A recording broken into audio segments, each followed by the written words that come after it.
ገና ከመሄዴ ኧረ በእናትሽ ዞር በይ ስሚ ወደዛ ረቅራ እሺ ና አሁን በደንብ እየተደማመጡ ያወራል ጫናችሁ በሙሉ ሩታ ላይ ነው የምንልበት ትልቁ ምክንያት እኮ ይሄ እኮ ነው በቃ አብርሃም ከሩታ ጋር ሲሆን ወይም ከሩታ ጋር ልክ እንደቀድሞ ለመሆን ሲሞክር እንደማትፈልጉ በደንብ ፊታችሁ ላይ ያስታውቃል ማለት ነው አሁን ላይ እኔ አብርሃም ቡዜ ቤት መጥቶ ማረፍ አይችልም ያልኩበት ትልቁ ሪዝንም ይሄ ነው ማለት ነው የቪዲዮውን መጨረሻ የተመለከታችሁ ሰዎች ካላችሁ ይሄ ነገር በደንብ ግልጽ ይሆንላችኋል ብዬ አስባለሁ ነገ በጠዋት መጣለሁ በምን አይነት መንገድ ነው ታዲያ ይሄ ልጅ ሊያርፍ የሚችለው እናንተ ትልቁ ታርጌታችሁ ከሩታ መነጠልና ለሄርሜላ አመቻችቶ ማቅረብ እንደሆነ በደንብ ያስታውቅባችኋል ከፊታችሁ ጀምሮ ማለት ነው የምሬ ነው የምላችሁ ሩታ ከአብርሃም ጋር ስትቀመጥና ሄርሜላ ከአብርሃም ጋር ስትሆን የአይናችሁ እይታ ራሱ አንድ አይነት እንዳልሆነ በደንብ ያስታውቃል ስለዚህ እንደ ወንድም እያደረጋችሁት ያለው ነገር እንደ እህት እያደረጋችሁ ያለው ነገር ለወንድማችሁ ከማሰብ የመነጨ ብቻ ወይም የወንድማችሁን ደህንነት ከመጠበቅ ጋር የተያዘ ብቻ እንዳልሆነ እርግጠኛ ሆነን የምንናገርበት ትልቁ ሪዝናችን ወይም ትልቁ ምክንያታችን ይሄ ነውና ይሄ ደግሞ እጅግ በጣም ያሳዝናል ምክንያቱም እኔ እንጃ አሁን ስለዚህ ነገር ሰፋ ያለ ማብራሪያ መስጠት ራሱ እጅግ በጣም ይከብዳልና ብቻ ያያችሁ የታዘባችሁ ሰዎች ብዙ ነገሮች ግልጽ ይሆንላችኋል ብዬ አስባለሁ እንደኔ ማለት ነው እዚህ ጋር እየተከናወነ ያለው ምን ለማድረግ እየፈለጉ እንደሆነ እንኳን በደንብ እንትን ትላላችሁ ለማንኛውም ግን አብርሃም ያው እንደተመለከታችሁት ቡዜ ቤት ገብቶ ማረፉን ሁላችንም ተመልክተናልና እስኪ ያርፋሉ ይሄ ልጅ የምርም የሚለውን ነገር ያው በሂደት ማየታችን አይቀርም ግን ገና ካሁኑ ለማየት እየሞከርን ያለነው ነገር ይሄ ልጅ እዚህ ቤት ማረፍ እንደማይችልና ማገገም እንደማይችል ነው እንደኔ በደንብ እየተመለከትኩ ያለሁት ማለት ነውና ሌላ መፍትሄ ቢፈለግ ሞር እንደኔ የተሻለ ነው ብዬ አስባለሁ ከዛ ውጪ አንድ በጣም የምመኘውና የምፈልገው ነገር ምን እንደሆነ ታውቃላችሁ አብርሃም ጤናው ተመልሶለትና ደና ሆኖ ማናችሁንም አልፈልግም ብሎ ወደ ሩታ ሲመለስ ማየት በቃ በጣም ጉጉቴ ነው እንዴ ለካ ይሄ ልጅ የራሱ ፍላጎት ብቻ አይደለም ወደ ሄርሜላ እንዲሄድም ለካ ጫና እየተደረገበት ነበር የሚለውን ነገር ነው እያስተዋልኩ ያለሁት ማለት ነው እኔ በፊት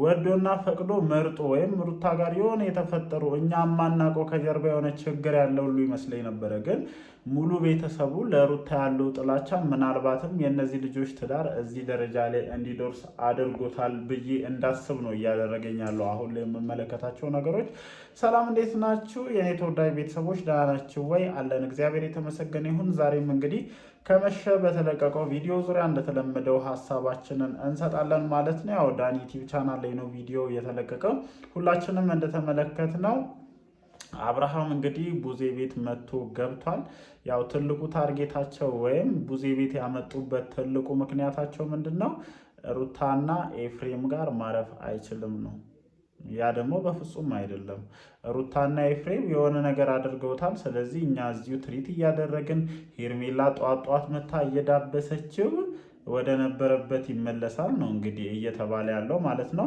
የሩታና የኤፍሬምን አወጣጥ ስመለከት ደግሞ እነዚህ ልጆች ከጀርባ ያደረጉት ነገር እንደሌለ በግላጭ ይናገራል ወይም በግላጭ እያሳየኝ ነው ምክንያቱም የሆነ ነገር ቢያደርጉ ኖሮ ሽንጣቸውን ገተረው ተከራክረው የአብርሃምም ድጋፍ አላቸው የአብርሃምም ድጋፍ ስላላቸው ሊወስዱት ይችሉ ነበር ግን በቃ ማረጋገጥ የሚፈልጉትን ነገር ያረጋግጡ ብለው ስላመኑም ይመስለኛል ስለዚህ አሁን ላይ ሁላችሁም ትኩረታችሁን ማንሳት ያለባችሁ ከሩታና ከኤፍሬም ላይ ትኩረታችሁን አንስታችሁ ሌሎች ከዳር ያሉ ነገሮችን ለመመልከት ሞክሩ በእርግጥ እውነት ነው እኔ ለምን እንደዚህ ያሰባችሁ ወይም አብርሃምን እነዚህ ሰዎች ናቸው እንደዚህ ያደረጉት የሚለውን ሐሳባችሁን እንድትተውት አልፈልግም ምክንያቱም ሁላችንም እንዳየነውና እንደምናውቀው ወደ ሩታና ኤፍሬም ጋር ከሄደ በኋላ ነው አብርሃም እንደዚህ አይነት ጸባዮችን ማምጣት የቻለው ማለት ነው እኔ ያልኳችሁ ነው ቀንም በቀልድ አዋዝቼ ብየዋለሁ እነዚህን ሁለት ሴቶች አንቺ ትብስ አንቺ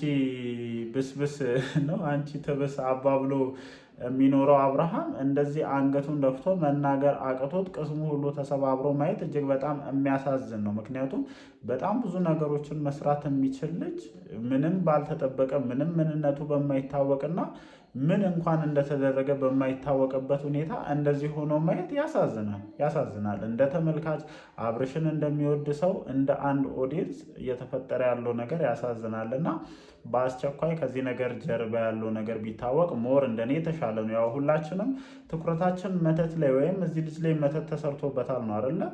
ስለዚህ ወይ ጸበል ወይ ቤተክርስቲያን በእምነቱ ማለት ነው ሄዶ ጸሎት ቢደረግለት፣ ጸበልም ከሆነ ጸበል የሚደረግበት መንገድ ቢመቻች እንደኔ የተሻለ ነው ብዬ ነው የማስበው።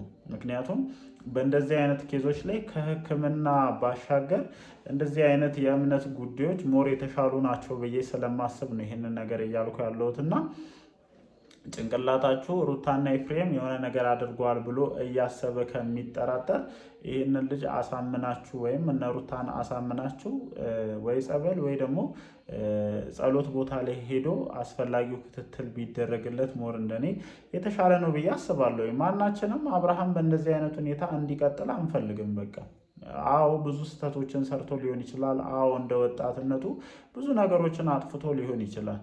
አዎ ትዳሩን ለቆ ወደ ሌላ ህይወት መጥቷል። አዎ ልጁን ትቶ መጥቷል። እየከፈቱ ያሉት ነገሮች ወይም የራሱን ህይወት ክሎዝድ ማድረግ ስለማይችል ነው። በነገራችን ላይ በተለይ ትዳር ከያዝን በኋላ በተለይ የራሳችንን ህይወት ከጀመርን በኋላ ቤተሰቦቻችን ራሱ ምክንያታዊ ያልሆነ ጣልቃ ገብነት በህይወታችን መግባት የለባቸውም። ያ ነው የአብርሽን ህይወት እዚህ ደረጃ ላይ ያደረሰው።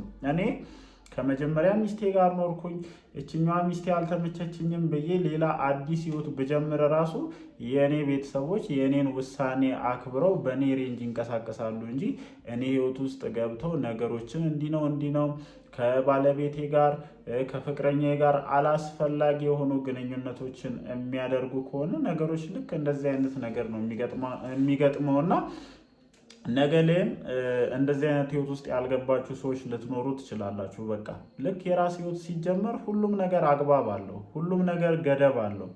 እናትና አባቶቻችን ራሱ እኛ ትዳር ውስጥ ጣልቃ ለመግባት ገደብ ያስፈልጋቸዋል። አይደለም ጓደኛ፣ አይደለም እህት ወንድም፣ አይደለም ሌላ ሰው።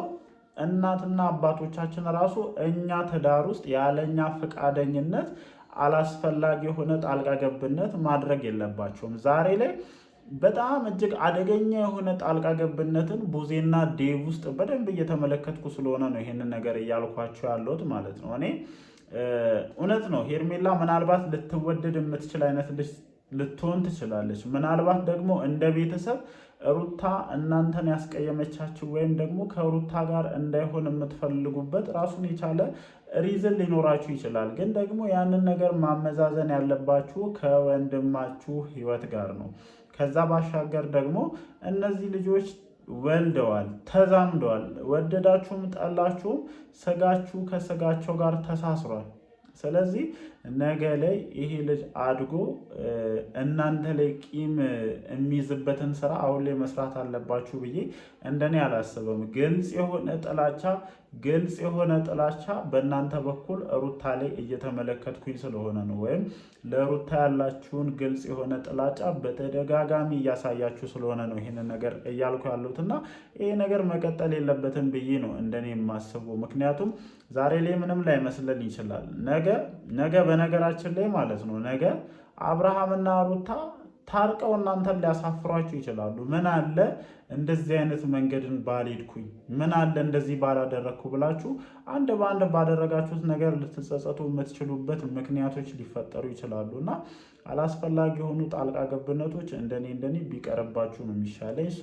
ታርጌታችሁ ወንድማችሁን ወደ ደህንነቱ መመለስ ይሁን። ስለዚህ ሄርሜላ እዚህ ቦታ ላይ አስፈላጊ ሰው ናት ብዬ ሞር እንደኔ አላስብም። በቃ የፈለገ ነገር ቢሆን አብርሃም ወደ ጤንነቱ ሲመለስ ምናልባት ሄርሜላን ፈልጎ መሄድ ከቻለ ይሄድ እንጂ እናንተ አላስፈላጊ የሆነ ቦታ እየሰጣችሁ እንደሆነ ነው ሜቢ እንደኔ የተሰማኛለሁ። አላቅም። ብቻ እናንተስ በዚህ ጉዳይ ላይ ምን አይነት ሀሳብ አላችሁ? እንደተለመደው ሀሳባችሁን ኮመንት ሴክሽናችን ላይ ማስፈራችሁን አትርሱ። እወዳችኋለሁ። ይመቻችሁ።